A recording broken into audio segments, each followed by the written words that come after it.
ভালোবাসার দাবিদার না কি গো? আপনারাও ওই নবীর ভালোবাসার দাবিদার, আমিও ওই নবীর ভালোবাসার কি দাবিদার। কিন্তু দেখেন, মৌখিক নবীর ভালোবাসার দাবি করাটা সহজ, আর ওই দাবিটাকে প্র্যাকটিক্যালে দেখানোটা, আমার সঙ্গে একটু কথা বলুন না। মৌখিক ভালোবাসার দাবি করা কি সহজ, আর ওটাকে প্র্যাকটিক্যালে দেখানো। নবী পাকের একজন সাহাবী আল্লাহ নবীকে জিজ্ঞাসা করেছিলেন, ইয়া রাসূলুল্লাহ, হাবিবাল্লাহ, মাতা সা, হুজুর কিয়ামত কবে হবে? সাহাবী নবীকে কি জিজ্ঞাসা করলেন? ইয়া রাসূলুল্লাহ, কিয়ামত কবে হবে বলুন তো। ও আমার মায়েরা, আল্লাহ নবী ওই সাহাবীকে জিজ্ঞাসা করেছিলেন, ও বাবা সাহাবী, তুমি কিয়ামতের সংবাদ নিচ্ছ, কিয়ামতের খবর নিচ্ছ, কিয়ামতের জন্য কি অর্জন করেছো বলো, কিয়ামতের জন্য কি সঞ্চয় করেছো বলো। ওই সাহাবী জবাব দিয়েছিলেন, ইয়া রাসূলুল্লাহ, হাবিবাল্লাহ, আমি কিয়ামতের জন্য কিছুই অর্জন করতে পারিনি, আমি কিয়ামতের জন্য কিছুই সঞ্চয় করতে পারিনি, তবে আমি আল্লাহ আল্লাহ রসুলকে ভালোবেসেছি। আমি কিয়ামতের জন্য কিছু অর্জন করতে পারিনি হুজুর, কিছুই আমার নেই, তবে একটা হাতিয়ার আমার আছে, আমি আল্লাহ এবং আল্লাহ রসুলকে, সবাই মিলে বলুন, আল্লাহ নবীকে বললেন। দেখুন আল্লাহ নবী জবাব দিয়েছিলেন, ও বাবা সাহাবী, তোমার দাবি যদি সত্য হয়, আমি আল্লাহ নবী বলছি, কিয়ামতে ময়দানে ওই দাবি তোমাকে নাজাত করিয়ে দেবে। ও বাবা সাহাবী, তোমার দাবি যদি সত্য হয়, আমি আল্লাহ নবী বলছি, কিয়ামতে ময়দানে ওই দাবি তোমাকে নাজাত করিয়ে দেবে। সবাই মিলে বলা যাবে না? কথাটা বুঝতে পারলেন না পারলেন না? সাহাবী জিজ্ঞাসা করলেন, ইয়া রাসূলুল্লাহ, কিয়ামত কবে হবে? আর আল্লাহ রসুল ঘুরিয়ে বললেন, এই তুমি যে কিয়ামতের খবর নিচ্ছ, কিয়ামতের জন্য কি অর্জন করেছো বলো তো। সাহাবী বললেন, আমি কিচ্ছু অর্জন করতে পারিনি, তবে আমি আল্লাহ আল্লাহ রসুলকে ভালোবেসেছি। নবী বললেন, তোমার দাবি যদি সত্য হয়, ওই দাবি তোমাকে কিয়ামতের ময়দানে নাজাত করিয়ে দেবে। বাবা, আল্লাহ আল্লাহ রসুলের ভালোবাসার দাবি করাটা সহজ না কঠিন? এর ভিতরেই কিন্তু সব এসে যাচ্ছে। এই আল্লাহ আল্লাহ রসুলের ভালোবাসার ভিতরে সব চলে আসছে। আল্লাহ পাক কোরআন শরীফের ভিতরে বললেন, ওমা খালাকতুল জিন্না ওয়াল ইনসা ইল্লা লিয়াবুদুন। একটু বলুন আল্লাহু আকবার। আচ্ছা, আমরা কি সংখ্যায় কম বলে আপনারা কি ঘাবড়াচ্ছেন নাকি? ভয় টয় লাগতেছে? এমন আওয়াজ দেন ও যেন সব ছুটে পালায়, আর যেন কেউ না আসে আমার কাছে ভিটে। দরকার নেই কারো, জবান খুলে বলুন আল্লাহু আকবার। হ্যাঁ,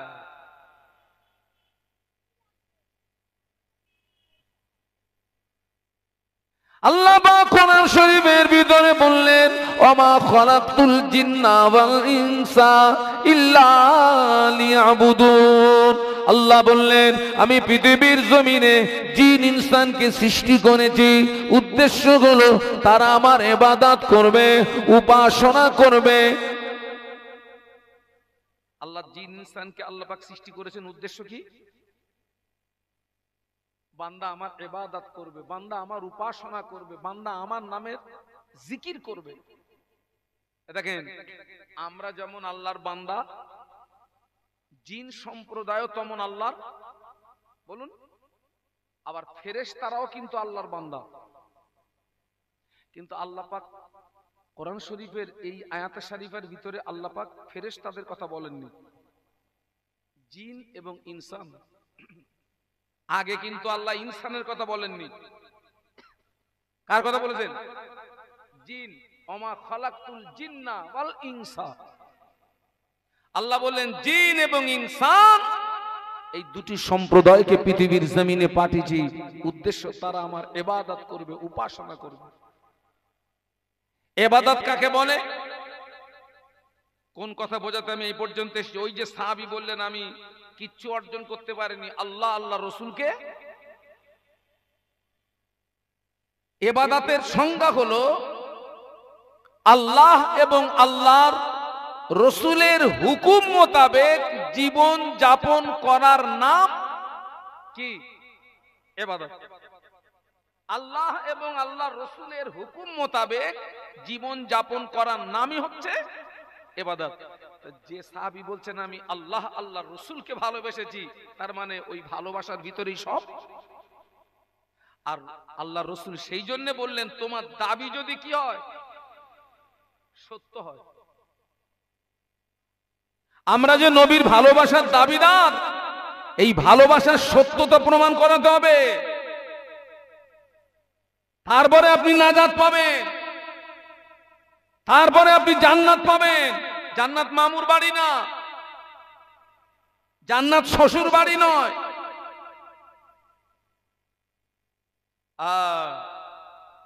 আল্লাহ নবী ১৫০০ বছর আগে নূরের জবানে বলে গেলেন লা ইউমিনু আহাদুকুম হাত্তা আকুনা আহাব্বা ইলাইহি মিন ওয়ালিদিহি ওয়া ওয়ালাদিহি ওয়ান নাসি আজমাইন।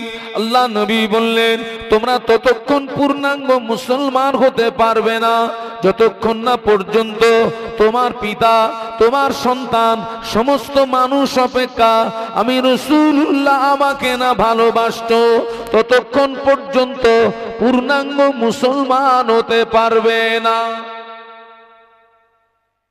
আমরা যতক্ষণ না পর্যন্ত আমাদের পিতা, আমাদের সন্তান, সমস্ত মানুষ অপেক্ষা যতক্ষণ পর্যন্ত নবীকে ভালো না বাসতে পারছি, ততক্ষণ পর্যন্ত বলুন কি পূর্ণাঙ্গ। পূর্ণাঙ্গ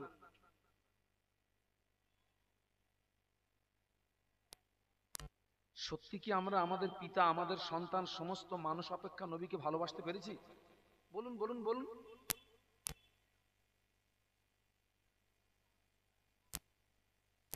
আরে নবীকে ভালোবাসা মানে এই নয় যে হাজার দানা তসবিহ নিয়ে ২৪ ঘন্টা নবীর নামে জপ জিকির করব।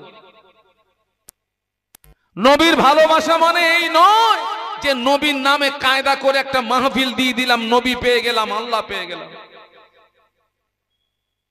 না,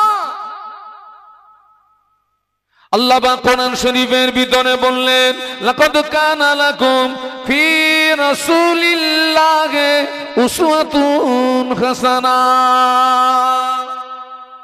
একটু বলুন না সুবহানাল্লাহ। আরে ভাই আমি আপনাদেরকে কোরআন শোনাচ্ছি তো নাকি? হ্যাঁ, আলিফ লাম তারপর কি মিম। এই আলিফ লাম মিম এ কি একটা হরফ না তিনটে হরফ? তিনটে হরফ। আপনি এ দেখেন কোরআন শরীফ তেলাওয়াত করলে সওয়াব, কোরআন শরীফ শুনলে সওয়াব, কোরআন দেখলেও একটু সুবহানাল্লাহ বলবেন না? তার মানে আপনি যদি তিনটে শব্দ উচ্চারণ করেন বা শোনেন, আল্লাহ আপনার নামায় আমালে ৩০টা নেকি দিয়ে দেবে। একটু মহব্বতে বলুন। এ তো সেই কোরআন শোনার জায়গা, এ তো সেই হাদিস শোনার জায়গা। এখন সব মেলা হচ্ছে না বাবা, কথা বলে না। মেলা মেলা আপনাদের কোথায় হচ্ছে? কোথায়? আরে বাবা ইয়ে মেলা না, এ তো হচ্ছে ফরজ। এই যে জলসা দিলে মেলা, এটা আমি কি বলেছি? ফরজ। আর এখন যে শীতকালে সব বিশাল বিশাল মেলা হচ্ছে না, মিলন মেলা। হ্যাঁ কি মেলা?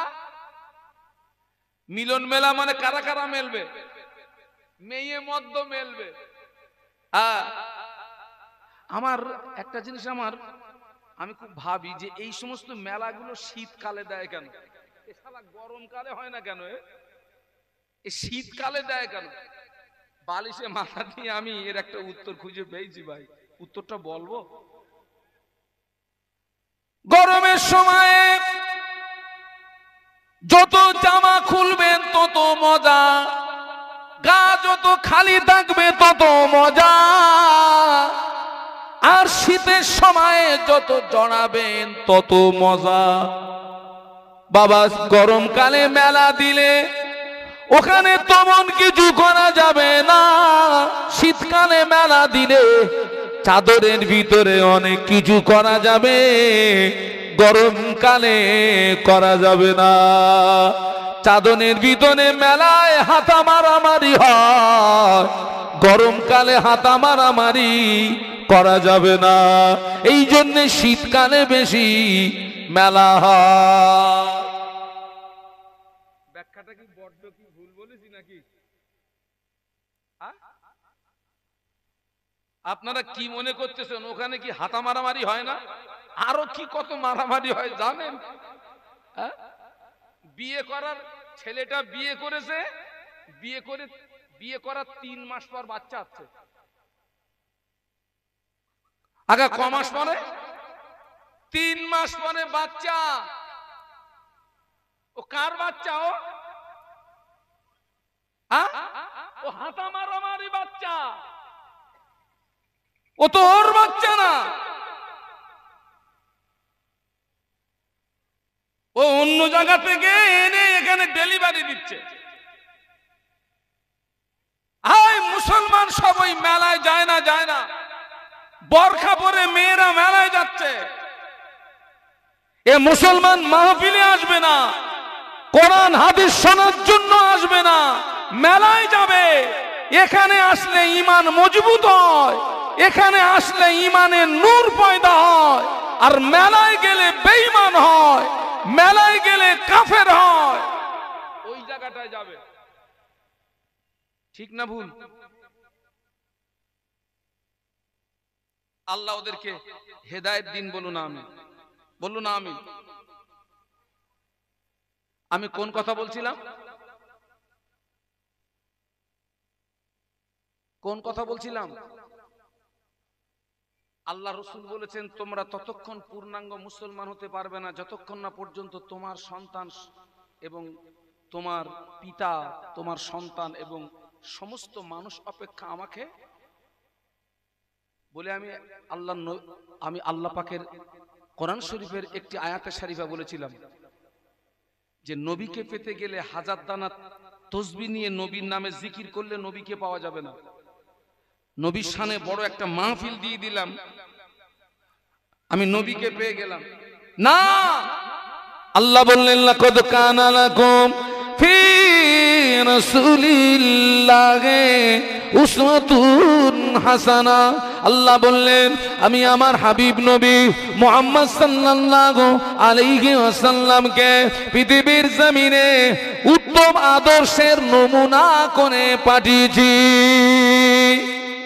আল্লাহ নবীকে পেতে গেলে নবী রেখে যাওয়া আদর্শে আদর্শিত হতে হবে। আল্লাহ নবী রেখে যাওয়া সুন্নাতকে জীবনে আঁকড়িয়ে ধরতে হবে। আমরা যদি নবীর আদর্শে আদর্শিত হতে পারি, আমরা যদি নবী রেখে যাওয়া সুন্নাতগুলোকে জীবনে আঁকড়িয়ে ধরতে পারি, নবী পাওয়া যাবে, রব পাওয়া যাবে, নাজাত পাওয়া যাবে, জান্নাত পাওয়া যাবে। মহব্বতে বলুন।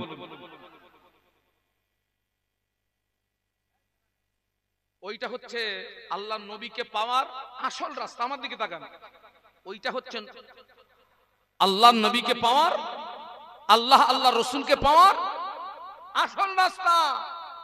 নবীর আদর্শে কি হতে হবে? আদর্শিত হতে হবে, তবে আপনি নবী পাবেন, রব পাবেন। আজকে নবীর আদর্শ আমাদের ভিতরে কোথায়? রাগ করছেন নাকি? বাস্তব বলছি না অবাস্তব বলছি? নবীর আদর্শ কোথায়? আল্লাহ নবী 1500 বছর আগে নূরের জবানে বলে গেলেন মান তামাসসাকা বিসুন্নতি ইনদা ফাসাদি উম্মতি ফালাহু আজরু মিআত শাহীদ। আল্লাহ নবী বললেন আখির জামানা আমি রাসূলুল্লাহ আমার যে সমস্ত সুন্নাতগুলো হারিয়ে যাবে, আখির জামানা আমি রাসূলুল্লাহ আমার যে সমস্ত সুন্নাতগুলো বিলুপ্ত হয়ে যাবে, আমার কোন উম্মতি ওই রকম একটা হারিয়ে যাওয়া সুন্নাতের উপরে যদি আমল করতে পারে, আমার কোন উম্মতি ওই রকম একটা হারিয়ে যাওয়া সুন্নাতকে যদি জিন্দা করতে পারে, আল্লাহ পাক ওই ব্যক্তির নামায় আমলে আমার আল্লাহ 100 শহীদের সওয়াব দিয়ে দেবে। এই জমানায় নবীর একটা হারিয়ে যাওয়া সুন্নাতকে যদি আমরা জিন্দা করতে পারি, 100 শহীদের কি পাওয়া যাবে? আমাদের দ্বারা জিন্দা হয় না কবর হয়? কথা বলে না। আমরা কি জিন্দা করি না কবর দিই?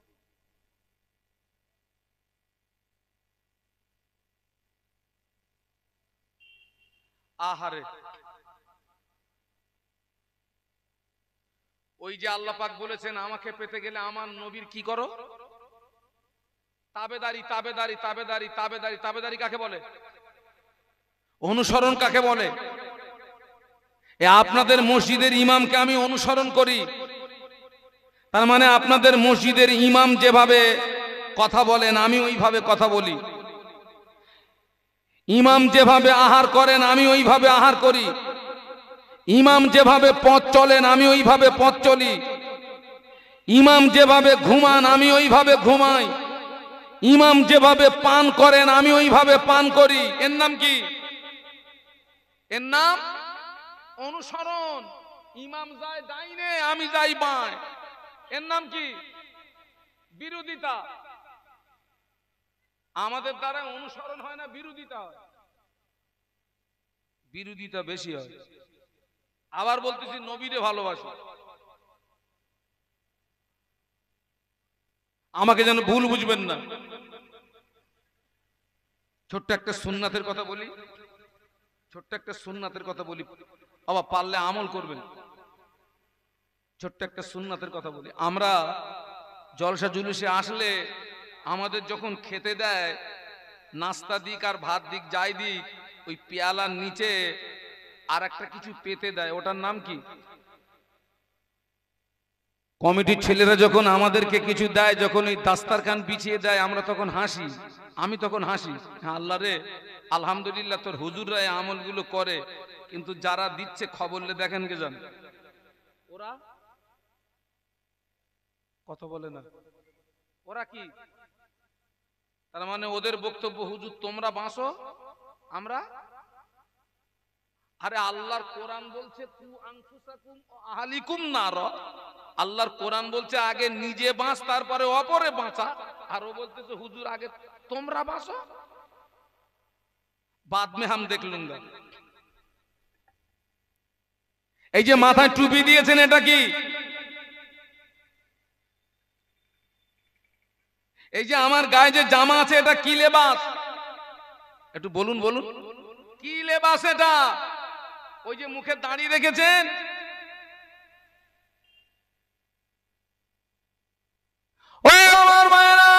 আপনি যদি খাওয়ার সময় নবীর সুন্নাত আদায়ের উদ্দেশ্যে ওই দাস্তারখানটা যদি বিছিয়ে নিতে পারেন, আল্লাহ পাক ওই বান্দা বান্দির নামায় আমলে আমার আল্লাহ পাক 100 শহীদের সওয়াব দিয়ে দেবে।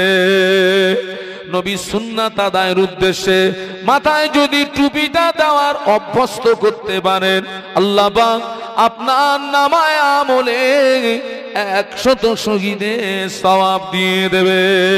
আমি অনেককে বলেছি বাবা সারা জীবন শুনলি, এবার একটু মাথায় টুপি লাগা। সারা জীবন শুনলি, এবার একটু সুন্নতি লেবাসটা পর। সারা জীবন শুনলি, এবার একটু মুখে দাড়ি রাখ। ওরা উত্তর দিচ্ছে হুজুর মাথায় টুপি রেখে, মাথায় টুপি লাগিয়ে মুখে দাড়ি রেখে লম্বা জামা গায়ে দিয়ে সব জায়গায় যাওয়া যায় না। ওদেরকে বলছি তোরা তো সারা জীবন বাবা তোরা তো ওয়াজ শুনেছিস, এবার একটু মাথায় টুপি মাথায় টুপি দিয়ে অভ্যস্ত হ, একটু মুখে দাঁড়িয়ে রাখ, আর পারলে একটু সুন্নতি লেবাস কর। তোরা আমাদেরকে উত্তর দিচ্ছে কি, মাথায় টুপি দিয়ে মুখে দাঁড়িয়ে রেখে সুন্নতি লেবাস করে সব জায়গায়। আমি বলেছি খোকা তুই ঠিকই বলেছিস। এই এখন যেন খোকা চট যেন এখন যেন বিশ্ববানা, এর ভিতরে অনেক জায়গা আছে, চট ওখান থাক। তো বলছে হুজুর ওই মাথায় টুপি দিয়ে আর অত বড় দাঁড়ি রেখে আর অত বড় জামা পরে সব জায়গায় যাওয়া যায় না। আমি কিন্তু কোন জায়গায় যাস? বলছে হুজুর থানায় যেতে হয়, কোর্টে যেতে হয়, রাইটার্স বিল্ডিং এ যেতে হয়। আচ্ছা এই যে কটা জায়গার নাম বলেছে, আমি যদি এই পোশাকে যাই ওর তুলনায় আমি সম্মান বেশি পাবো না কম পাবো? বলুন বলুন। আমি বলেছি খোকা তুই ঠিক কথা বলেছিস, মাথায় টুপি দিয়ে মুখে দাঁড়িয়ে রেখে লম্বা জামা গায়ে দিয়ে সব জায়গায় যাওয়া যাবে না, ঠিকই বলেছিস, তবে তোর ব্যাখ্যা আলাদা, আমার ব্যাখ্যা আলাদা। আমি বলেছি বেটা মাথায় টুপি দিয়ে মুখে দাঁড়িয়ে রেখে লম্বা জামা গায়ে দিয়ে থানায় যাওয়া যাবে, কোর্টে যাওয়া যাবে, রাইটার্স বিল্ডিং এ যাওয়া যাবে, তাসের আড্ডায় বসা যাবে না। আজ পর্যন্ত কাউকে এই পোশাকে তাস খেলতে দেখেছেন? কথা বলেন। মাথায় টুপি দিয়ে মুখে দাঁড়িয়ে রেখে লম্বা জামা গায়ে দিয়ে থানায় যাওয়া যায়, কোর্টে যাওয়া যায়, রাইটার্স বিল্ডিং এ যাওয়া যায়। মাথায় টুপি দিয়ে মুখে দাঁড়িয়ে রেখে লম্বা জামা গায়ে দিয়ে মদের দোকানে যাওয়া যাবে না। আমি যদি মাথায় টুপি দিয়ে মুখে দাঁড়িয়ে রেখে লম্বা জামা গায়ে দিয়ে মদের দোকানে যদি লাইন দিই, দোকানদার আমার বলবে চাচা আপনি চলে যান, লাইন থেকে সরে দাঁড়ান চাচা। প্রতীক যদি দেখতে পায় মদ বিক্রি করার স্বাদ আমার জনমের মতো মিটিয়ে দেবে। নবীর আদর্শ দূরে রেখে দিয়ে অন্য কারণ নোংরা নীতি নিয়ে তুই দোকানে লাইন দিবি, তোরে এক বোতলের জায়গায় আদর কোণে তোরে 3 বোতল গেলাবে। ঠিক বলেছি না ভুল বলেছি? আজকের এই মুসলমান মদ খাচ্ছে না খাচ্ছে না? কথা বলেন না কেন আপনারা? টানতেছে না, ও তো পুরো পানির মতন চালাচ্ছে। পানি পানি। আমাদের কাছে অনেক ফতোয়া আসে, ফতোয়া ওই মুম্বাই থেকে ফোন করছে, হায়দ্রাবাদ থেকে ফোন করছে, আহমেদাবাদ থেকে ফোন করছে, আর ওসব বাঙালি ছেলেরা সব আছে তো সব জায়গায়। তো বলছে হুজুর আমার এক সাথী ভাই মদ খেয়ে এসে ও বাড়ি এসে বিবিরে 3 তালাক দিয়েছে, হুজুর তালাক হবে? আচ্ছা ফতোয়াটা আপনাদের কাছে জিজ্ঞাসা করছি, একটু বলেন তো। আপনারাও তো কম বড় মুফতি না। এখন যদি ফতোয়া ফরাজের দরকার হয় ফুরফুরা শরীফে যাবেন না, মুফতি সাহেবের কাছে যাবেন না, বড় কাগজে বায়ান লিখে এলাকার যেখানে বড় 7 দোকান আছে মাল ফেলে দেবেন। এই 4 দোকানে মুফতি থাকে না? কথা বলে না।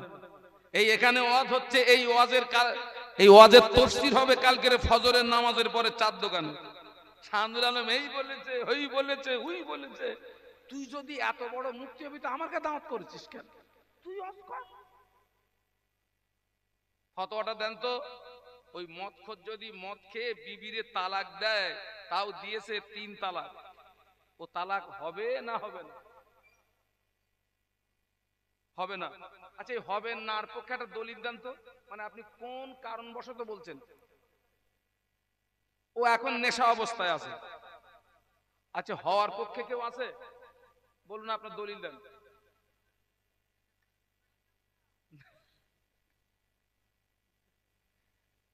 আমার মুরব্বী বলতেছে ও নেশা করলে কেন?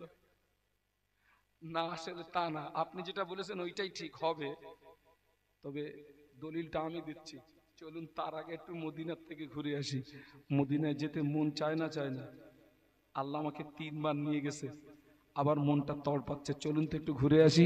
দরুদ শরীফ আল্লাহুম্মা, জোরে জোরে জোরে জোরে জোরে জোরে, মাওলানা মুহাম্মদ, মাশাআল্লাহ মাশাআল্লাহ, আরো জোরে, মাওলানা মুহাম্মদ, আল্লাহুম্মা সাল্লি আলা,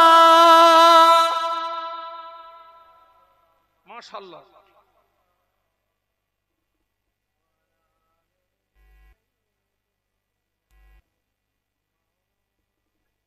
আচ্ছা ভাই, আমার ওই ভাই বলেছেন নেশা অবস্থায় আছে, আর এই ভাই বলেছেন ও নেশাটা করলে কেন। আচ্ছা, আজ পর্যন্ত কোনো মদখোর মদ খেয়ে ও শালিরে তালাক দিয়েছে কোনোদিন তোমরা শুনেছেন? যে শালি তোরে 3 তালাক দিলাম, কথা বলুন বলুন, না শোনেননি? তাহলে ওর যদি মদ খেয়ে যদি নেশা অবস্থায় থাকে, তালাক যে বউরে দিতে হয়, এই জ্ঞানটা কোথাতে আসলে? তালাক যে বউকে দিতে হয়, এবং দিয়েছে কত তালাক বলেছি? 3 তালাক। ও জানে 3 গিয়ার মারলে বাগান সাফ। ওর হুঁশ যদি না থাকবে তো এখানে ও যে বউরে তালাক দিতে হয় আর 3 তালাক দিলে বাগান সাফ হয়, এই জ্ঞানটা কোথা থেকে আসলে? আজ পর্যন্ত তো শুনিনি যে মদ খেয়ে টলতে টলতে শালির কাছে গিয়ে বলতে, শালি 3 তালাক মারলাম। আজ পর্যন্ত তো শুনিনি যে মদ খেয়ে শাশুড়ির কাছে গিয়ে বলতেছে, শাশুড়ি মা 3 তালাক মারলাম। যত জায়গা থেকে রিপোর্ট পাচ্ছে সব তালাক মারতেছে ওই জায়গায়। কোথায়? বউর কাছে। তার মানে যাক বাবা, শেষ কথা বলে দেই, মদ পান করে তালাক দিলেও তালাক হয়ে যাবে। তো বলছে হুজুর এবার উপায়? ও তো আবার চাচ্ছে ওই স্ত্রীকে আবার চাচ্ছে। আমি বললাম বাবা, ইদ্যতন্ত্রে আর একজন পুরুষের সঙ্গে বিয়ে দিতে হবে, শর্ত হচ্ছে সেই পুরুষের সঙ্গে সহবাস করবে। আবার ও তালাক দিলে ইদ্যতন্ত্রে এই পুরাতন স্বামী যদি ফিরে পেতে চায় তাহলে হবে। একটু ঘুরে গিয়ে আসতে হবে। মাথায় টুপি দিয়ে বুকে দাড়ি রেখে লম্বা জামা গায়ে দিয়ে থানায় যাওয়া যায়, কোর্টে যাওয়া যায়, রাইটার্স বিল্ডিং এ যাওয়া যায়, মদের দোকানে যাওয়া যাবে না। নবীর সুন্নাত বাস্তবে আমল করলে আল্লাহ গুনাহ থেকে বাঁচিয়ে দেয়। জোরে বলুন, জোরে বলুন। মাথায় টুপি দিয়ে মুখে দাড়ি রেখে লম্বা জামা গায়ে দিয়ে থানায় যাওয়া যায়, কোর্টে যাওয়া যায়, রাইটার্স বিল্ডিং এ যাওয়া যায়। মাথায় টুপি দিয়ে মুখে দাড়ি রেখে লম্বা জামা গায়ে দিয়ে বেশ্যাখানায় যাওয়া যাবে না। আমি যদি মাথায় টুপি দিয়ে মুখে দাড়ি রেখে লম্বা জামা গায়ে দিয়ে আমি যদি সোনাগাছির বেশ্যাখানার ভিতরে ঢুকে যাই, বেশ্যারা আমায় বলবে, চাচা এখানে এসেছেন কেন? চাচা বেরিয়ে যান। পতিত যদি দেখতে পায় বেশ্যাবৃত্তি করার 7 জনমের মতো মিটিয়ে দেবে। আর তুমি নবীর আদর্শ বাদ দিয়ে অন্য কোন পোশাক নিয়ে যদি যাও, ওরা তোরে আদর করে ডাকবে, তুই আমার কাছে আয়, রেট কম আছে। নবীর আদর্শ বাস্তবে রূপ দিলে আল্লাহ গুনাহ থেকে বাঁচিয়ে দেয়। আরো জোরে বলুন।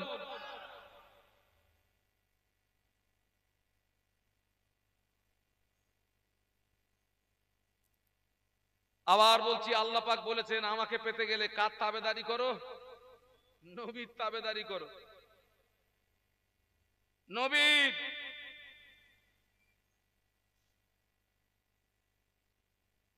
আচ্ছা ভাই, আমাদের কি মন চায় না যে নবীর সঙ্গে জান্নাতে থাকবো?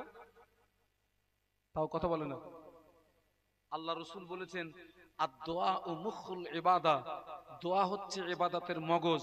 আল্লাহর কাছে যখন দোয়া চাইবেন, আল্লাহকে বলবেন, আল্লাহ আমাকে ওই জান্নাত দেবেন যে জান্নাতে আমার নবী থাকবে। একটু বলুন আল্লাহুম্মা আমিন। আল্লাহকে বলবেন আল্লাহ আমাকে ওই জান্নাত দেবেন যে জান্নাতে কে থাকবে।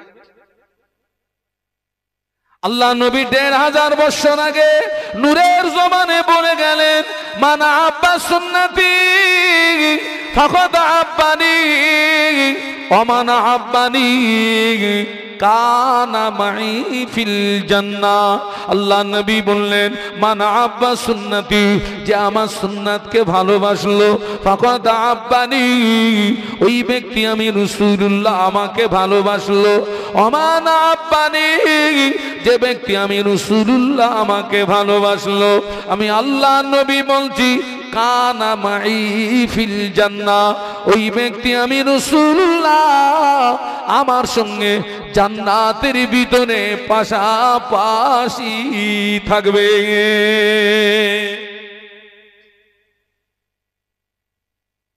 হ্যাঁ, নবীর আদর্শ বাস্তবে রূপ দিলে আল্লাহ আল্লাহ রসুল কি হন? বলুন বলুন, খুশি হন। ইজ্জত সম্মান কমান না বাড়ান? বাড়িয়ে দেন, বাড়িয়ে দেন।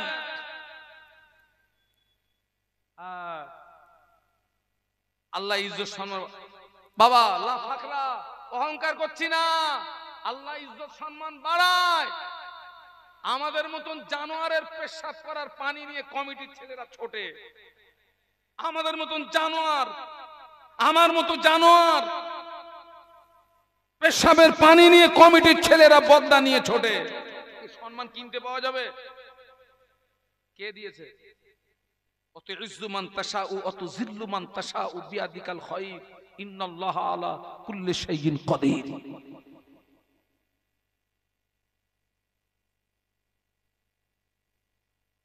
মির্জা হুজুর পীর কেবলা রহমাতুল্লাহ আলাইহির ইন্তেকাল হলো।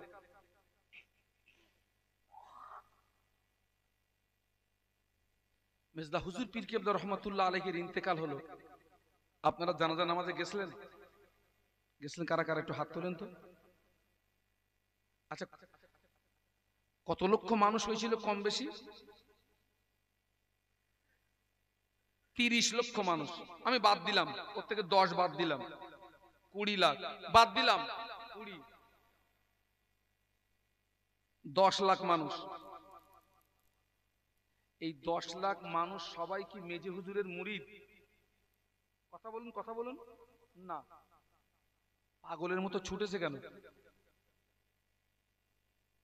যে বান্দা আল্লাহ আল্লাহ রসুলের হয়ে যায়, আল্লাহ পাক ওই বান্দার মোহাব্বত তার অন্য বান্দাদের কলিজায় পয়দা করে দেয়।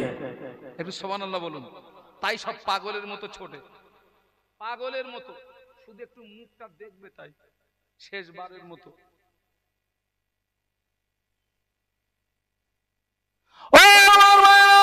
আল্লাহর ওলি খাজা বাবা আজমিরি রহমাতুল্লাহ আলাইহি, হুজুরের পীর উসমান কারুনি রহমাতুল্লাহ আলাইহি, নবীর আদর্শ বাদ দিয়ে পীর হওয়া যায় না, নবীর সুন্নাত বাদ দিয়ে পীর হওয়া যায় না, নবীর সুন্নাত বাদ দিয়ে আল্লাহর মাহবুব বান্দা হওয়া যায় না। খাজা বাবা আজমিরি রহমাতুল্লাহ আলাইহি, পীর উসমান কারুনি রহমাতুল্লাহ আলাইহি দুইজন একই সঙ্গে হজ পাকে যাচ্ছেন, মক্কা শরীফে যাচ্ছেন, আল্লাহর খানায় তো কাবা তোয়াফ করবে। ও আমার ভাইরা, খাজা আজমিরি রহমাতুল্লাহ আলাইহি, পীর উসমান কারুনি রহমাতুল্লাহ আলাইহি মক্কা শরীফে চলে গেলেন, আল্লাহর খানায় কাবা তোয়াফ করলেন, মাকামে ইব্রাহিমের নামাজ পড়লেন, জমজমের পানি পান করলেন, সাফা মারওয়া সাই করলেন, মিনা মুজদালিফা আরাফা অবস্থান করে মক্কা থেকে হজের কাজ সমাধা করে মদিনা শরীফে যাচ্ছেন আল্লাহ নবীর মাজার জিয়ারতের জন্য। আল্লাহ নবী বললেন, মানজারা কবরি বাদা ওয়াফাতি ফাকান্নামা দারানি ফি হায়াতি। আল্লাহ নবী বললেন, আমি রাসূলুল্লাহ আমার ইন্তেকালের পরে আমার কবরটা যে জিয়ারত করলো, আমার মাজারটা যে জিয়ারত করলো, আমি আল্লাহ নবী বলছি, আমি আল্লাহ নবী বলছি ওই ব্যক্তিটা যেন আমি রাসূলুল্লাহ আমার জীবিত অবস্থায় আমার সঙ্গে মোলাকাত করে গেল। আল্লাহ নবী বললেন, মানজারা কবরি ওয়াজাবাত লাহু শাফাতি। আল্লাহ নবী বললেন আমি রাসূলুল্লাহ আমার ইন্তেকালের পরে আমার কবরটা যে জিয়ারত করলো, আমার মাজারটা যে জিয়ারত করলো, আমি আল্লাহ নবী বলছি কিয়ামতের কঠিন মুসিবতের সময় ওই ব্যক্তির জন্য সুপারিশ করাটা আমি রাসূলুল্লাহর পক্ষে ওয়াজিব হয়ে গেল। খাজা আজমিরি মানুষ না ফেরেশতা? পীর উসমান হারুনি দুইজনে আল্লাহ নবী মাজার মুকাদ্দাসের পাশে দাঁড়িয়ে আল্লাহ নবীকে সালাম দিলেন, আসসালামু আলাইকা আইয়ুহান নাবিয়্যু ওয়া রাহমাতুল্লাহি ওয়া বারাকাতুহু, আসসালাতু আসসালামু আলাইকা রাসূলুল্লাহ, আসসালাতু আসসালামু আলাইকা হাবিবাল্লাহ, আসসালাতু আসসালামু আলাইকা ইয়া শাফিউল মুজনাবিন, আসসালাতু আসসালামু আলাইকা ইয়া রাহমাতাল লিল আলামিন। সালাম দেওয়া শেষ, আল্লাহ নবী মাজার মুকাদ্দাসের ভিতর থেকে যে সালামের জবাবটা দিয়েছিলেন খাজা আজমিরি পীর উসমান হারুনি রহমাতুল্লাহ আলাইহি মা দুইজনে আল্লাহ নবী সালামের জবাবটা নিজে কানে শুনতে পেয়েছিলেন। একটু জোরে বলা যাবে? হাজিরা তো সব বাড়ি এসে অনেক গল্প দেই আমরা, এই করেছি ওই করেছি ওই করেছি। আজ পর্যন্ত কোন হাজিকে বলতে শুনেছেন নবীকে সালাম দিয়েছি উত্তরটা শুনতে পেয়েছি? অত সহজ মনে করেছেন নাকি?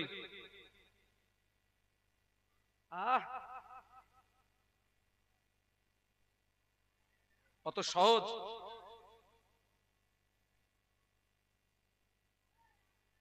আল্লাহ নবী মাজার মুকাদ্দাসের ভিতর থেকে সালামের জবাব দিয়ে বলেছিলেন, ও বাবা মাইনুদ্দিন, ও বাবা মাইনুদ্দিন, মদিনার জমিনে তোমার আল্লাহ নবী বললেন, ও বাবা মাইনুদ্দিন, মদিনার জমিনে তোমায় থাকতে হবে না বাবা, হিন্দুস্তানের জমিনে চলে যাও। আমি রাসূলুল্লাহ হিন্দুস্তানের জমিনে কলেমার দাওয়াত দিতে পারলাম না, হিন্দুস্তানের জমিনে আমি রাসূলুল্লাহ কলেমার দাওয়াত দিতে পারলাম না। ও বাবা মাইনুদ্দিন, হিন্দুস্তানের জমিনে চলে গিয়ে আমি রাসূলুল্লাহর হয়ে কলেমার দাওয়াত দিতে শুরু করো। খাজা আজমিরি কাঁদতেছিলেন, ইয়া রাসূলুল্লাহ হাবিবাল্লাহ, হুজুর আমি মদিনাতে এসেছি, আমার মনে বড় আশা, আমি আপনাকে সালাম দেব, আপনাকে সালাম দেব, আপনার মসজিদে নামাজ পড়ব, আপনার মাজার জিয়ারত করব। হুজুর আমার কলিজা ঠান্ডা হবে, হুজুর আমার হৃদয় ঠান্ডা হবে। আপনি কেন আমাকে হিন্দুস্তানে চলে যেতে বলছেন? আল্লাহ নবী বলেছিলেন, ও বাবা মাইনুদ্দিন, মদিনার জমিনে যদি থাকো, আমাকে যদি সালাম দাও, আমার মাজার যদি জিয়ারত করো, আমার দিদার যদি না পাও, আমার দেখা যদি না পাও, তোমার কলিজা কি ঠান্ডা হবে নাকি? না ইয়া রাসূলুল্লাহ, আপনার দিদার যদি না পাই, আমার কলিজা ঠান্ডা হবে না।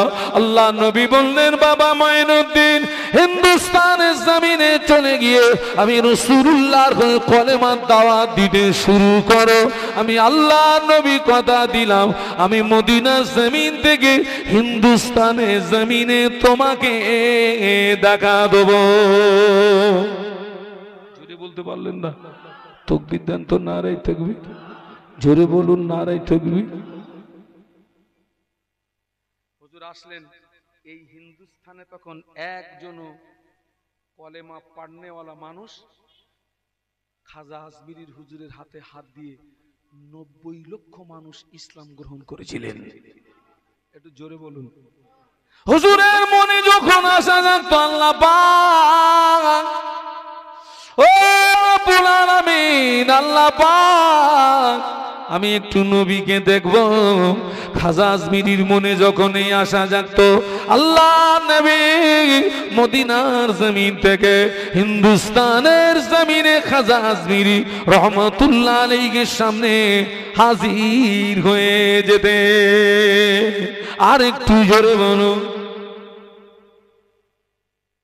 আজকের একদল দাঙ্গাবাজ নিকৃষ্ট, আজকে তারা বলছে খাজা আজমিরি হুজুরের মাজার মুকাদ্দাসের নিচে কি আছে?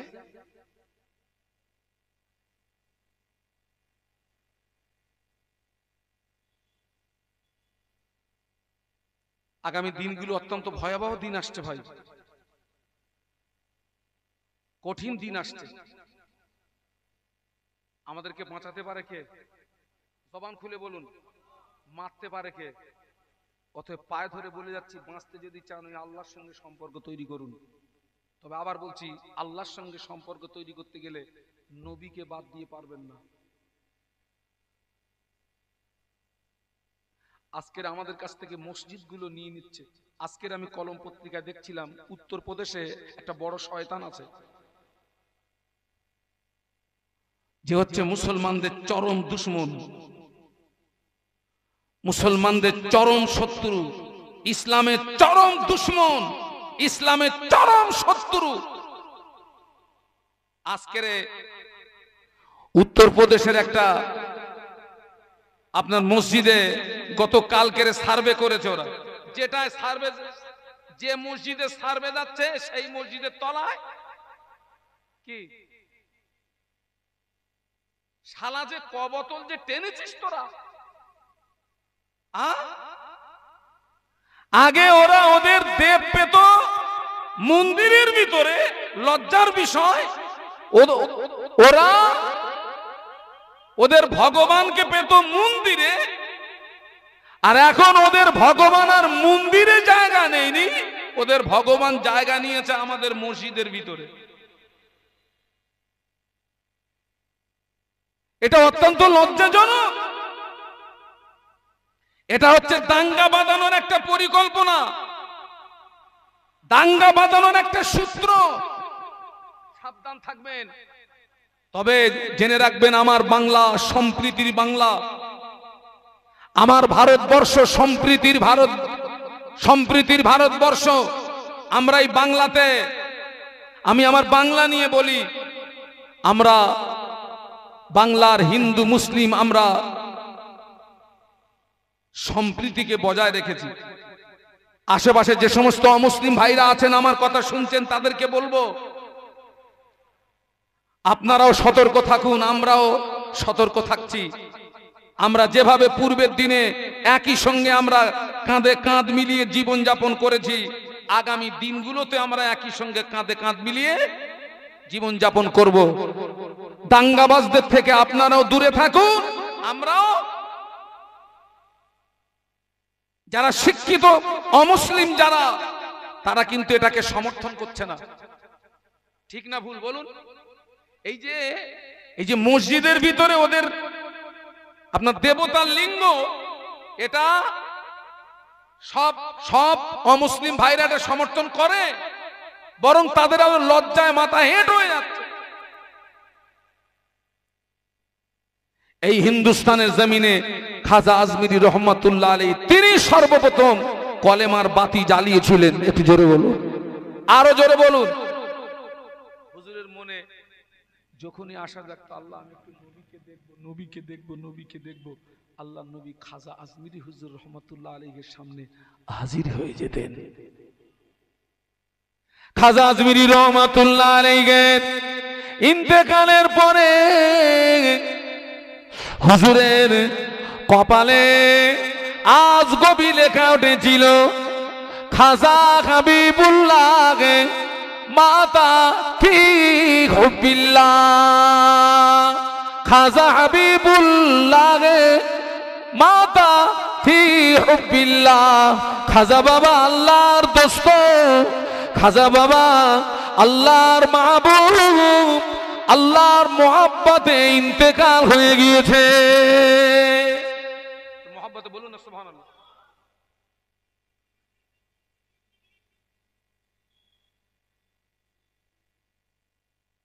একটা কথা আপনাদেরকে বলছি, সুন্নাতের একটা সুন্নাতের বিশ্ব নবীর আপনার কোন একজন পীর সাহেব, আমি তার নামটা এক্ষুনি আমি ঠিক মনে আনতে পারছি না, তিনি, আমরা যখন বাথরুমে যাই, বাথরুমে যাওয়ার সময় আগে কোন পা আগে, আর যখন বার হই তো তিনি ভুলক্রমে ওই বাম পা দেওয়ার আগে ডান পা দিয়েছেন। এতটুকু সুন্নাতের খেলাপ করার কারণে, এতটুকু সুন্নাতের খেলাপ করার কারণে তার কল আর জারি হচ্ছে না, কল বন্ধ হয়ে গেছে। এতটুকু সুন্নাতের খেলাপ করার কারণে যারা আল্লাহর ওলি কামেল বান্দা, আল্লাহর মাহবুব বান্দা, তারা আল্লাহর নবীর সুন্নাতের তাবেদারি করেই তবে তারা, আল্লাহ পাক তাদেরকে এত ইজ্জত এত সম্মান আল্লাহ দান করেছেন। একটু জোরে বলুন, আর একটু জোরে বলুন। কিন্তু দুঃখ এবং আফসোস,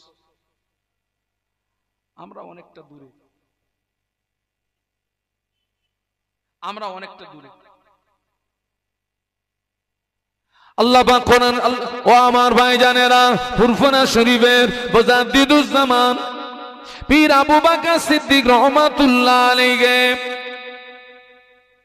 ও আমার ভাইরা, ওই ফুরফুরা শরীফের ইসালে সওয়াব, ওই ফুরফুরা শরীফের ইসালে সওয়াব 21, 22, 23, ওই ইসালে সওয়াবে মুজাদ্দিদুজ্জামান ছিলেন 52 জেলার পীর। একটু সুবহানাল্লাহ বলেন। কত জেলার পীর? ওই ফুরফুরা শরীফের ইসালে সওয়াবে শুধু কিন্তু ওয়াজ হতো না, ওখানে ওয়াজ হতো, কোরআন খতম হতো, মাসলা মাসাইল আলাপ আলোচনা হতো। আলেমদের ভিতরে কোনো মসলা নিয়ে মতনৈক্য তৈরি হলে সেই মসলার সঠিক মীমাংসা ওই ইসালে সওয়াবে হতো। ওখান থেকে সঠিক মীমাংসা করে সেই মসলার সঠিক সমাধান ওখান থেকে দেওয়া হতো, আলেমদেরকে জানিয়ে দেওয়া হতো। তাতে কি হতো? আলেমদের ভিতরে আর বলুন বলুন মতনৈক্য থাকতো না, দলাদলি থাকতো না। ওই ইসালে সওয়াবে মুজাদ্দিদুজ্জামান এলান করে দিলেন, ও আমার মুরিদ মুতাকিদিনরা, এবারে ওয়াজ করবে আমার বসিরহাটে বড় মাওলানা আল্লামা রুহুল আমিন। একটু সুবহানাল্লাহ বলবেন, একটু জোরে বলেন না। মানুষ সব পতঙ্গের মতো এক জায়গায় জড়ো হয়ে গেল। ফুরফুরার ইসালে সওয়াবে আলেম ওলামারা দাঁড়িয়ে দাঁড়িয়ে দাঁড়িয়ে দাঁড়িয়ে ওয়াজ করেন। তবে যিনি অসুস্থ তানার ফতোয়া আলাদা। আজও দেখবেন হুজুররা অনেকে দাঁড়িয়ে দাঁড়িয়ে দাঁড়িয়ে দাঁড়িয়ে ওয়াজ করেন। মুজাদ্দিদুজ্জামান বসে আছেন বসিরহাটে বড় মাওলানা, দাঁড়িয়ে দাঁড়িয়ে দাঁড়িয়ে দাঁড়িয়ে ওয়াজ করছেন। ওয়াজ চলাকালীন হঠাৎ মুজাদ্দিদুজ্জামান থমকে দাঁড়িয়ে গেলেন। আল্লামা হুজুর ওয়াজ ব্রেক করলেন, আল্লামা হুজুর ওয়াজ বন্ধ করে দিলেন। ওই সময় মুজাদ্দিদুজ্জামান বলেছিলেন, ও বাবা বড় মাওলানা, ওয়াজ বন্ধ করো না বাবা, নসিহত বন্ধ করো না বাবা। তোমার জবানে রস শোনার জন্য, তোমার জবানে নসিহত শোনার জন্য মদিনার জমিন থেকে স্বয়ং আল্লাহর নবী আবু বকরের ইসালে সওয়াবে এসেছে। যদি বলতে পারলেন না মহব্বতে, ওসব নবী দেখাচ্ছ, কি দেখাচ্ছ? এই নবী দেখার চোখ তৈরি করতে গিয়ে অনেক ত্যাগ স্বীকার করতে হয়েছে না হয়নি? ভগল ভগল করে নবী দেখা যাবে?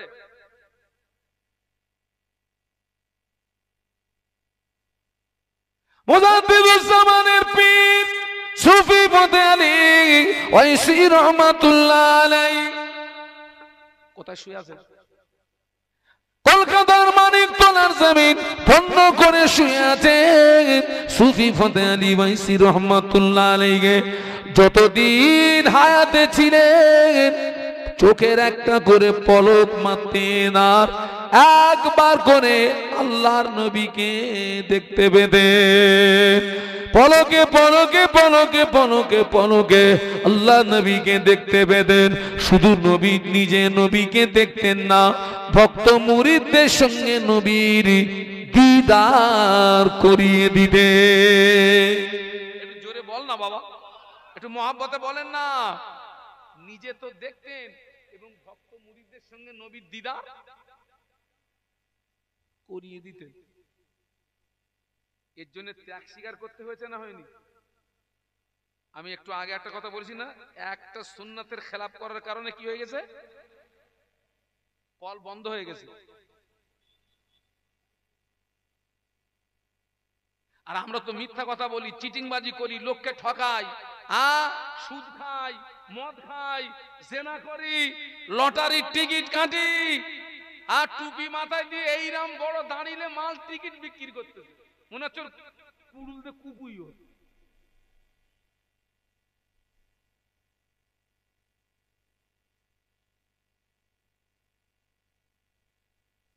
এরা কলঙ্ক তো এরা।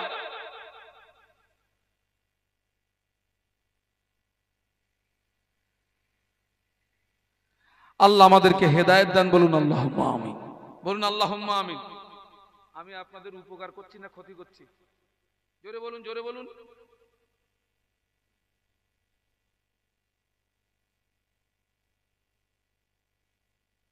আবার দোয়া করি আল্লাহ আমাদেরকে হেদায়েত দান, বলুন আল্লাহুম্মা আমিন। এটা নবীকে পাওয়ার একটা রাস্তা, আর একটা নবীকে পাওয়ার রাস্তা আছে, আর একটা নবীকে পাওয়ার রাস্তা আছে। আল্লাহ পাক কোরআন শরীফের ভিতরে বললেন, মা তাকুমুর রাসূলু ফাখুযুহু ওয়া মা নাকুম আনহু ফান্তাহু। একটু সুবহানাল্লাহ বলুন। আল্লাহ পাক বললেন, আমার হাবিব তোমাদের যেটা আদেশ করে আমার হাবিবের আদেশটাকে মেনে নাও। ওমা নাহাকুম আনহু ফান্তাহু, আমার হাবিব যেটা নিষেধ করে ওটাকে তোমরা ছেড়ে দাও, ওটাকে তোমরা বর্জন করো। গোদা বাংলায় যদি বলি, নবীর আদেশটাকে নাও, নিষেধটাকে ছেড়ে দাও। আমার দিকে তাকান। ঘোষণাটা কার? আল্লাহ পাকের। আল্লাহ পাক কোরআন শরীফের ভিতরে বলছেন, মা আতাকুমুর রাসূলু ফাখুযুহু, আমার নবী তোমাদের যেটা আদেশ করে ফাখুযুহু, ওটাকে তোমরা গ্রহণ করো। ওমা নাহাকুম আনহু ফান্তাহু, আর আমার নবী তোমাদের যেটা নিষেধ করে ওটাকে তোমরা বর্জন করো। আচ্ছা বলুন তো, বুকে হাত দিয়ে বলুন তো, আল্লাহ নবী মুহাম্মদ সাল্লাল্লাহু আলাইহি ওয়াসাল্লাম তিনি আমাদেরকে যে কাজ করতে আদেশ করেছেন ওই কাজগুলো আমাদের দ্বারায় বেশি হয় না আল্লাহ রাসূল সাল্লাল্লাহু আলাইহি ওয়াসাল্লাম যে কাজ আমাদের করতে নিষেধ করেছেন তুলনা অনুযায়ী ওই কাজগুলো আমাদের দ্বারায় কম হয় না বেশি হয়? বলুন বলুন, একদম সত্যি কথা নয়?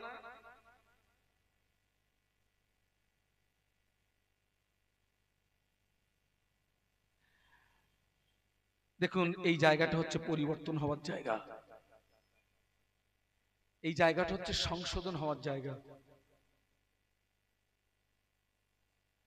এই জায়গাটা হচ্ছে পরিবর্তন হওয়ার জায়গা, এই জায়গাটা সংশোধন হওয়ার জায়গা। আমরা এখান থেকে পরিবর্তন হয়ে বাড়ি যাই, আমরা এখান থেকে সংশোধন হয়ে বাড়ি যাই। আমি ছোট্ট একটা উদাহরণ দিই, আপনারা তো শহর এলাকার মানুষ, আমি প্রত্যন্ত গ্রাম্য এলাকার ছেলে।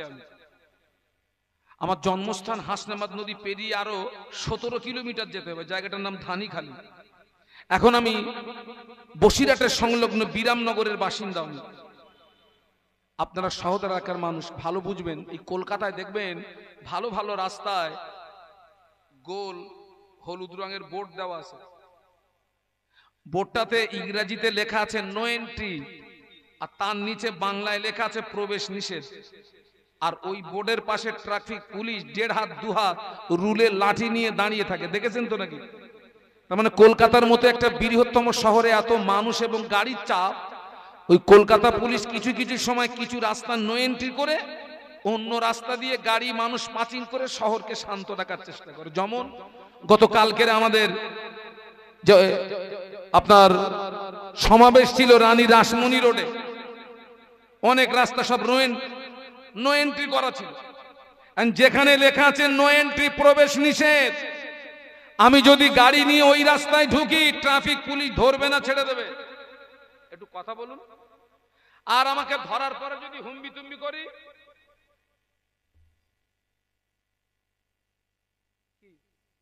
পালিশ।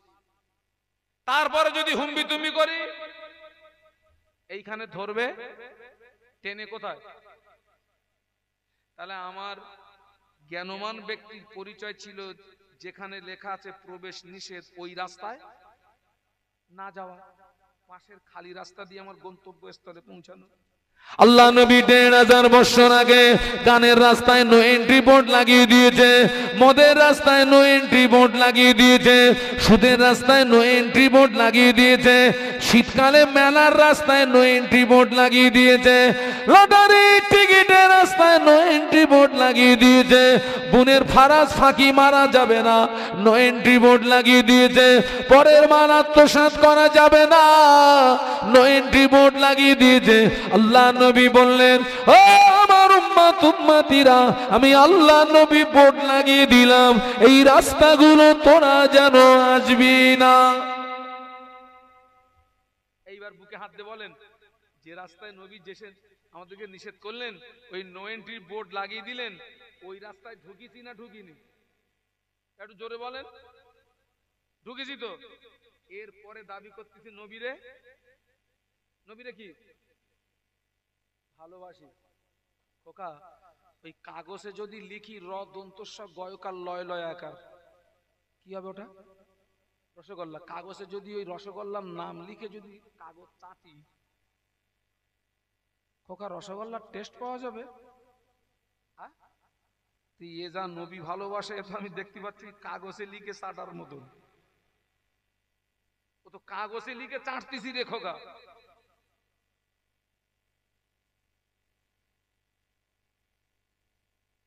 আল্লাহ নবী সাহাবীরা নবীর জন্য বাপ বিলিয়ে দিয়েছে, মা বিলিয়ে দিয়েছে, সন্তান বিলিয়ে দিয়েছে, শেষ পর্যন্ত নিজের জীবনটাকেও। একটু সুবহানাল্লাহ বলবেন না? একটু মহব্বতে বলা যাবে না? আপনাকে জীবন দিতে হবে না, আপনি বেঁচে থাকুন, আপনাকে জীবন দিতে হবে না।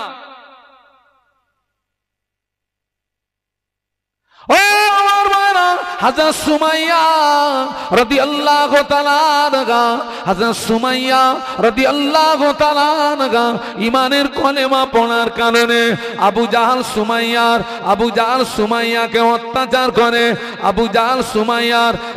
আবু জাহাল তার সহচরদেরকে ডেকে সুমাইয়ার হাত দুটো বেঁধে ফেললো, পা দুটো বেঁধে ফেললো, হাত আর পা বেঁধে একটা ঘোড়ার পায়ের সঙ্গে বেঁধে দি ওই ঘোড়াটাকে মক্কার মরুভূমিতে ছুটিয়ে দেওয়া হলো। ঘোড়া যত জনে ছোটে সুমাইয়ার শরীরের চামড়াগুলো ছিঁড়ে যায়, সমস্ত শরীর রক্তাক্ত হয়ে যায়। ঘোড়াকে ছুটিয়ে দিয়েছে, ঘোড়াকে খেপিয়ে দিয়েছে। ওই ঘোড়া মক্কার মরুভূমিতে ছোটাছুটি করতে থাকে, মক্কার মরুভূমির বালুর খাসড়া নিতে, মক্কার পাথরের খাসড়া নিতে। হযরত সুমাইয়া রাদিয়াল্লাহু তাআলা আনহার পিঠের চামড়াগুলো ছিঁড়ে যায়, বুকের চামড়াগুলো ছিঁড়ে যায়, শরীরের চামড়াগুলো ছিঁড়ে যায়, সমস্ত শরীরটা রক্তাক্ত হয়ে গেল। ঘোড়াটাকে থামিয়ে দেওয়া হলো। বেঈমানেরা জিজ্ঞাসা করেছিল, এই সুমাইয়া, তুই জীবনে বাঁচবি না মুহাম্মদকে ভুলবি? তুই মুহাম্মদকে ভুলবি না জীবনে বাঁচবি? তুই মুহাম্মদকে ভুলবি না জীবনে তুই বাঁচবি? ও আমার ভাইরা, হযরত সুমাইয়া রাদিয়াল্লাহু তাআলা আনহা বলেছিলেন, বেঈমানেরা, ও বেদিনেরা, কুফারে কুরাইশরা, তোরা আমার হাত দুটো বাঁধলি, পা দুটো বাঁধলি, মক্কার মরুভূমিতে টানাটানি করলি, গায়ের চামড়াগুলোকে ছিঁড়ে ফেললি। এরপরে যদি তোরা আমাকে তলোয়ার দিয়ে টুকরো টুকরো করে দিস, তথাপিও আমার নিঃশ্বাস যতক্ষণ জারি থাকবে, আমি ততক্ষণ পর্যন্ত বিশ্ব নবীকে ভুলতে পারবো না। একটু জোরে বলা যাবে, একটু মহাব্বতে বলা যাবে। ও ভাই, আমার ঠ্যাঙে যদি এখন দড়ি বেঁধে ওই ওই যে পাকা রাস্তা পর্যন্ত নিয়ে যায়, ইমানের উপরে দাঁড়িয়ে থাকতে পারবো বলো মনে হয়? আপনাদের টাইট আছে, ও যদি এখান থেকে হাওড়া পর্যন্ত নিয়ে যাওয়া, ইমান যাবে না, যত টানবি টান।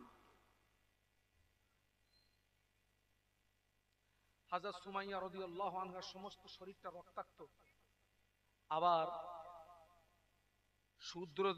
সূর্যের তাপ যখন বেড়ে যায়, তখন মরুভূমির বালু কি হয়? আগুনের মতো গরম হয়। বালুর উপরে শুইয়ে দিয়ে আপনার বুকের উপরে হযরত সুমাইয়া রাদিয়াল্লাহু আনহার একটা পাথর চাপিয়ে দিয়েছে, যাতে করে ও যেন এপিটোপিট না করতে পারে। এপিটোপিট। ওই অবস্থায় বেঈমানেরা তাকিয়ে দেখছে সুমাইয়ার জবান থেকে বিশ্ব নবীর কলেমা জারি হচ্ছে। একটু মহব্বতে বলা যাবে না? আর একটু জোরে বলা যায় না? ও আমার ভাইরা, আল্লাহ হযরত সুমাইয়া রাদিয়াল্লাহু তাআলা আনহার হাত দুটো বাঁধা, পা দুটো বাঁধা, সরু শরীরের চামড়াগুলো ছিঁড়ে গিয়েছে, বুকের উপরে পাথর চাপানো। বেঈমানেরা ওই অবস্থায় সুমাইয়ার জবান থেকে কলেমা জারি করছে বলে সুমাইয়ার মুখের ভিতরে মরুভূমির বালু নিয়ে দিয়েছে, যাতে সুমাইয়ার জবান থেকে যেন কলেমাটা জারি না হয়। হাত দুটো বাঁধা, পা দুটো বাঁধা, সমস্ত শরীরটা রক্তাক্ত, বুকের উপরে পাথর চাপানো, মুখের ভিতরে বালু দেওয়া। ওই অবস্থায় বেঈমানেরা সুমাইয়ার জবানের দিকে তাকিয়ে দেখে হযরত সুমাইয়া রাদিয়াল্লাহু তাআলা আনহার জবান দিয়ে ততক্ষণ আল্লাহর নবীর কলেমা জারি হচ্ছে। হযরত সুমাইয়া রাদিয়াল্লাহু তাআলা আনহা আল্লাহ পাকের আসমানের দিকে চেয়ে বলেছিলেন, ও রব্বুল আলামিন, আল্লাহ পাক, আমি নবীকে ভালোবাসার কারণে, নবীকে মহব্বত করার কারণে, নবীকে প্যার করার কারণে এরা আমার হাত দুটো বাঁধলো, পা দুটো বাঁধলো, মক্কার মরুভূমিতে টানাটানি করলো, গায়ের চামড়াগুলো ছিঁড়ে ফেললো, বুকের উপরে পাথর চাপিয়ে দিল, মুখের ভিতরে বালু দিয়ে দিল। ও রব্বুল আলামিন, আল্লাহ পাক, আমার নিঃশ্বাস যতক্ষণ জারি থাকবে, আমার জবান দিয়ে যেন কলেমাটা জারি হয়। কেননা আল্লাহ নবী বলেছেন, মান কানা আখিরু কালামিহি লা ইলাহা ইল্লাল্লাহ ফাদাখালাল জান্নাহ। আল্লাহ নবী বললেন, যার শেষ বাক্য হবে কলেমা, শেষ কথা হবে কলেমা, আমি আল্লাহ নবী বলছি ওই ব্যক্তিটা ঠিকানা হবে আল্লাহ পাকের দয়ার জান্নাত। আল্লাহ খুশি হয়ে গিয়েছে, আল্লাহ আসমানে ফেরেশতাদের ডাকলেন, ও আমার মালাইকারা, আমার বান্দা সুমাইয়ার উপরে আমি আল্লাহ খুশি হয়ে গিয়েছি, আসমানের দরজা খুলে দে। সুমাইয়ার আসমানের দরজা খুলে দি, সুমাইয়াকে জান্নাতের নকশাটা দেখিয়ে দে। আল্লাহর ফেরেশতারা আসমানের দরজা খুলে দিয়ে জান্নাতের নকশাটা হযরত সুমাইয়া রাদিয়াল্লাহু তাআলা আনহার নজরে যেই না ধরা পড়ল, জান্নাতের আকর্ষণে সুমাইয়ার রূহটা আখিরাতের রাস্তায় পাড়ি দিল। ইন্না লিল্লাহি ওয়া ইন্না ইলাইহি রাজিউন।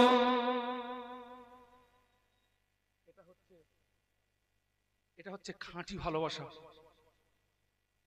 কি ভালোবাসা? জোরে বলুন, জোরে বলুন। আল্লাহ আমাদেরকে তৌফিক দিন। বলুন আমি বিদায় নেব। আমি মানুষ, ভুল হওয়া, ভাষাগত ভুল ত্রুটি ক্ষমা করবেন, দোয়া করবেন। আমি আমার ছোট ভাইকে রেখে গেলাম, আল্লাহ হযরত মাওলানা শাহ নওয়াজ সাহেব, আমার ছোট ভাইকে রেখে গেলাম, পরের কাজটা উনি করবেন। শেষ কথা, আমি যেখানে যাই আমার কাছে একটা কিতাব থাকে, ওই মুজাদ্দেদে জামানের প্রধানতম খলিফা আল্লামা রুহুল আমিন রহমতুল্লাহ আলাইহি হুজুরের লিখিত নামাজ শিক্ষা। এখনো অনেকে ফরজ গোসল সম্পর্কে জানে না, উজু সম্পর্কে জানে না, নামাজ সম্পর্কে জানে না, মাসলা মাসায়েল সম্পর্কে জানে না। হুজুর বলে গেছেন, আমার কিতাব যার ঘরে থাকবে আমি রুহুল আমিন তার ঘরে রয়ে গেলাম। বলুন সুবহানাল্লাহ। ওর প্রিন্ট আছে 70 টাকা, আমি ওটা 50 টাকা করে বিক্রি করি, 50 টাকা। পারলে আমার ওই সাথী ভাইয়ের কাছ থেকে নেবেন। হুজুরের লেখা কিতাব যত্র তত্র পাবেন না, পারলে আপনারা নেবেন। মায়েরা যারা পর্দার আড়ালে আছেন, পারলে ছোট্ট একটা বাচ্চাকে পাঠিয়ে দিয়ে হুজুরের লেখা আপনার নামাজ শিক্ষা নেবেন। দয়া করে গোসলের বর্ণনা, উজুর বর্ণনা, নামাজ পড়ার ধারা বলে একটা অধ্যায় আছে, একটু পড়বেন। আর একটা কথা বলে যাচ্ছি, এখন এই শীতের সময় যখন উজু করবেন, উজুর সময় যে যে অঙ্গগুলো ধৌত করতে হয় একটু বেশি করে ডলবেন। কেন বলুন তো? এই শীতের সময় শরীরের চামড়া গুটিয়ে থাকে, ওতে এমনি পানি ঢেলে দিলে সব জায়গায় পৌঁছাবে না, সেই জন্য প্রত্যেকটা অঙ্গ ভালো করে ডলবেন। আর একটা কথা বলে যাচ্ছি, এই আঙুলের ফাঁকাগুলো এক হাতের আঙুল আর এক হাতের ফাঁকের ভিতরে দিয়ে খেলাল করবেন, খেলাল করবেন। এই পায়ের আঙুল, উজু শেষ করে এই বাম হাতের শেষ আঙুল দিয়ে ডান পায়ের ফাঁকা থেকে শুরু করবেন, বাম পায়ে এসে শেষ করবেন। একে বলে খেলাল করা। কি বলে? খেয়াল রাখবেন। আল্লাহ আমাদের সকলকে শোনা বলার চেয়ে বেশি আমল করার তৌফিক দেন। ভাই এসেছেন, একটু তাকবীর দেন তো, নারায়ে তাকবীর। একটু জোরে বলেন তো, নারায়ে তাকবীর। সিলসিলায়ে হক মুজাদ্দেদে জামান, সিলসিলায়ে হক মুজাদ্দেদে জামান, আমার দাদা পীরের হক সিলসিলা, আমার দাদা পীরের হক সিলসিলা।